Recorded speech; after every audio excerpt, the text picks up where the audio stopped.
নমস্কার বন্ধুরা, চেটেপুটে চ্যানেলে আপনাদের সবাইকে স্বাগত। আমি একটা কড়াই বসিয়েছি হিটে। এখানে আমি 1.5 টিস্পুন রিফাইন্ড অয়েল গরম করেছি। এবার এখানে আমি প্রথমেই দিয়ে দিচ্ছি একটা মিডিয়াম সাইজের পেঁয়াজ কুচি।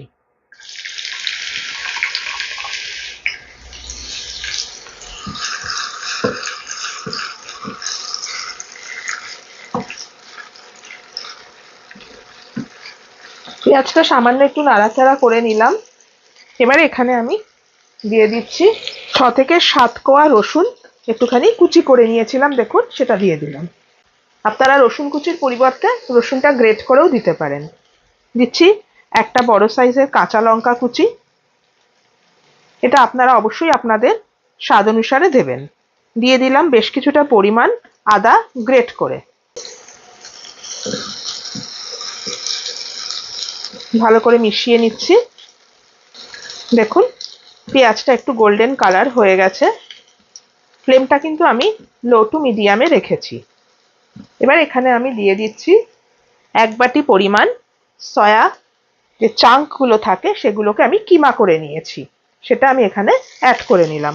আমি এখানে সয়া দিয়েছি, আপনারা চাইলে এখানে চিকেন কিমাও ইউজ করতে পারেন।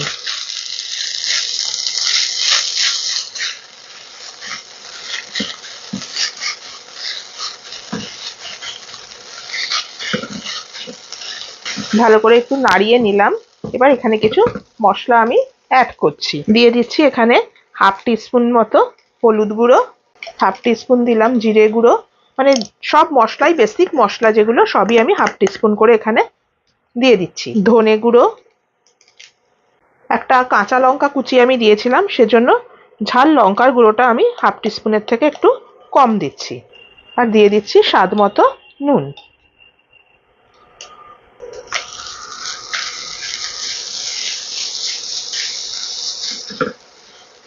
আমি আজকে আপনাদেরকে বানিয়ে দেখাচ্ছি একটা স্ন্যাক্স রেসিপি, তন্দুরি সয়া কিমা পাটি রোল। ভীষণই টেস্টি একটা রেসিপি, এটা একদম নতুন ধরনের। এবারে এখানে আমি অ্যাড করে দিচ্ছি 1 টিস্পুন তন্দুরি মশলা।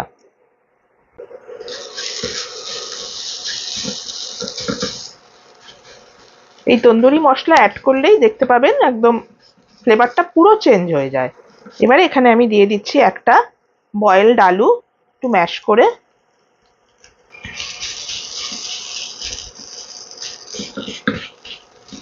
এই বয়েলড আলুটা অবশ্যই দেবেন, তাতে কি হয়, এই যে পুরটা আমি বানাচ্ছি এতে একটা টাইট ভাব আসে, যে কোনো জিনিসের মধ্যে আর কি ভরতে এটা খুব সুবিধা হয়। স্প্যাচুলা দিয়ে আমি একটু চেপে চেপে দিচ্ছি।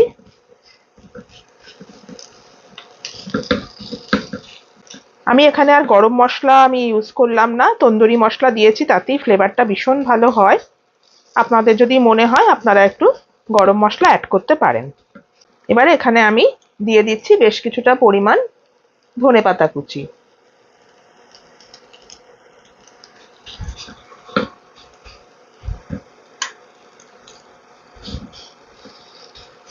আর সয়া কিমার পরিবর্তে যদি আপনারা চিকেন কিমা দিয়ে করেন, সেক্ষেত্রে চিকেন কিমাটাকে সব রকম মশলা, মানে যে বেসিক মশলাগুলো আমি বললাম তার সাথে একটু আদা রসুন বাটা দিয়ে ভালো করে একটুখানি মিনিট 15 মতো একটু মাখিয়ে রেখে দেবেন, তারপরে এরম ভাবে করবেন। দেখুন এটা আমার একদম রেডি হয়ে গেছে। এবার এটা আমি ফ্লেম থেকে নামিয়ে ঠান্ডা করে নিচ্ছি, নিয়ে আপনাদেরকে পরের প্রসেসটা দেখাচ্ছি। দেখুন আমি একটা মিক্সিং বোল নিয়ে নিয়েছি। এখানে আমি 1/2 কাপ আটা আর 1/2 কাপ ময়দা নিয়েছি। আপনারা শুধু আটা বা শুধু ময়দাতেও করতে পারেন, বা আমার মতো এরকম ভাবে মিশিয়েও করতে পারেন। এবার এখানে আমি দিয়ে দিচ্ছি স্বাদ মতো নুন। দিয়ে দিচ্ছি এখানে ময়ানের জন্য 1 টেবিল স্পুন রিফাইন্ড অয়েল। এর পরিবর্তে এটা আপনারা ঘি দিয়েও কিন্তু ময়ানটা দিতে পারেন। ভালো করে এবারে আমি একটুখানি মিশিয়ে নিচ্ছি। দেখুন ময়ানটা ভালো করে আমার দেওয়া হয়ে গেছে। এবারে অল্প অল্প করে উষ্ণ গরম জল দিয়ে আমি এটাকে মেখে একটা সফট ডো তৈরি করছি।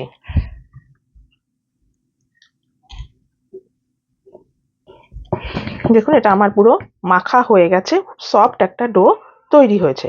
এটাকে আলাদা করে রেস্ট দেওয়ার কোনো দরকার নেই। এবার এখান থেকে আমি লেচি কেটে নিচ্ছি। এই 1 কাপ থেকে কটা লেচি হয় আমি আপনাদেরকে দেখাচ্ছি। মোটামুটি রুটির সাইজের এক একটা লেচি আমি করে নিচ্ছি। 1 কাপ আটা আর ময়দা মিশিয়ে মেখে আমার 6টা লেচি তৈরি হয়েছে। চলুন এবার আপনাদেরকে আমি বেলে দেখাচ্ছি। দেখুন আমি একটা লেচি নিয়ে আসলাম, এটাকে আমি বেলে নিচ্ছি। সাইজটা হবে রুটির থেকে ছোট, আবার লুচির থেকে একটু বড়। এই পুরটা যদি রেডি করা থাকে তাহলে বাড়িতে গেস্ট আসলে বা বাচ্চারা যদি খাবার বায়না করে তখন কিন্তু ঝটপট এটা বানিয়ে দেওয়া যায়। দেখুন এরকম ভাবে আমি বানিয়ে নিলাম। এবারে যে পুরটা আমি বানিয়েছিলাম, পুরটা ঠান্ডা হয়ে গেছে। এবার সেই পুরটা আমি দিয়ে দিচ্ছি। একটু লম্বা করে আমি দিয়ে দিলাম।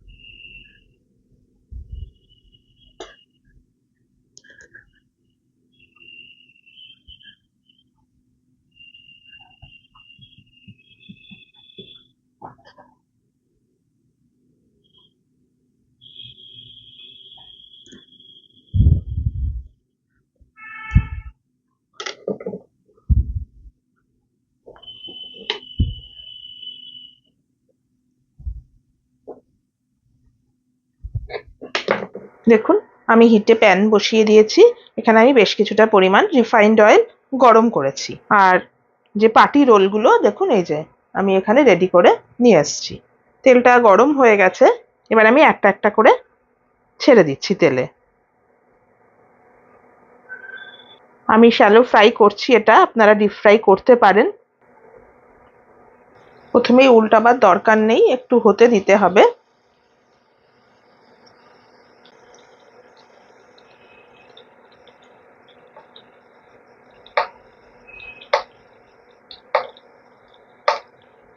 ফ্লেমটা মিডিয়ামে আছে আমার। প্রথমে হাই করে দিলে পুড়ে যাবে, ভালো ভাজা হবে না। একটু উল্টে দিলাম আমি এটাকে। একটু ফুলে ফুলে যাচ্ছে। দুটো পিঠই একটু লালচে করে ভাজা হবে। দেখুন লালচে করে আমার ভাজা হয়ে গেছে। এবার আমি তেল থেকে আস্তে আস্তে তুলে দিচ্ছি।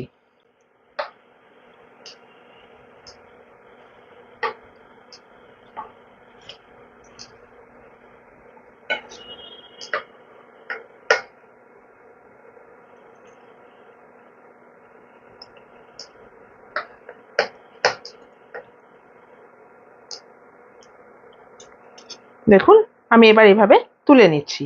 চলুন আমি এভাবে সবগুলো ভেজে আপনাদেরকে সার্ভ করে দেখাচ্ছি। দেখুন বন্ধুরা, রেডি হয়ে গেল আমার তন্দুরি কিমা পাটি রোল। আপনারা অবশ্যই একবার বানাবেন, দেখবেন এটা সত্যি খুব ভালো একটা স্ন্যাক্স আইটেম। বাড়ির প্রত্যেকের খুব পছন্দ হবে এটা, আমি আপনাদেরকে এটা গ্যারান্টি দিয়ে বলতে পারি। আমার এই রেসিপিটা যদি আপনাদের পছন্দ হয়ে থাকে তাহলে প্লিজ আমার চ্যানেলটিকে সাবস্ক্রাইব করে আর একটা লাইক করে আমার পাশে থাকবেন। আর যদি ফেসবুক থেকে দেখেন তাহলে অবশ্যই আমার পেজটিকে কিন্তু ফলো করে নেবেন। আজ তাহলে চলি, আবার চলে আসবো অন্যদিন নতুন কোনো রেসিপি নিয়ে। সুস্থ থাকবেন, ভালো থাকবেন, নমস্কার।